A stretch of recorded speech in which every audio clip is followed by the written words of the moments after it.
Hey, Jeff here with Digital Trends, and we're looking at the new Toshiba Excite 7.7. This is a very good new tablet from Toshiba, part of one of a line of 3. There's a 10-inch and a 13-inch, which is absolutely huge. They both look almost exactly like this, follow the same characteristics, but they're larger.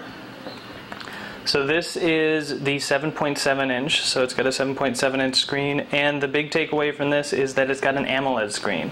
So it's difficult to tell on the video here, but when you see a black on the screen, as you can see, it kind of blends right into the side of the tablet there. So you can't, when you see a black, it's completely black. The pixel completely shuts off. There's no backlight on AMOLED screens.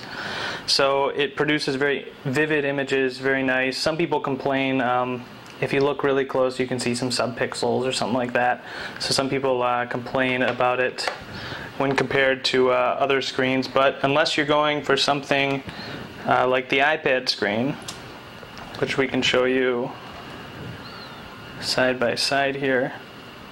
The iPad screen is super high res, it's Retina display, so that does seem to match the intensity and the quality of this screen, but very few others do.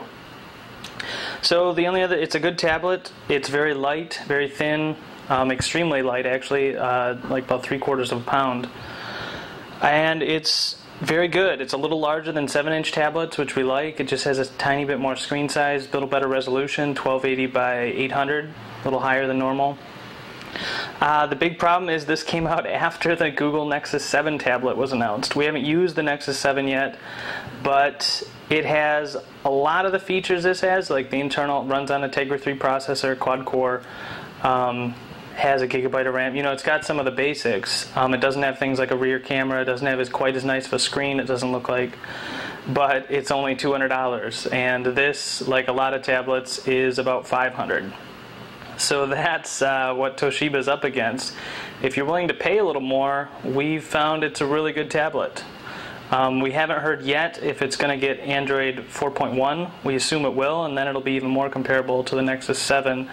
The only problem is, of course, price. So if you can afford it, we really don't have a lot of complaints about the Toshiba. The rear camera is a little weak, produces a little washed out images, but at least it has a rear camera. So overall, we like the Toshiba Excite 7.7.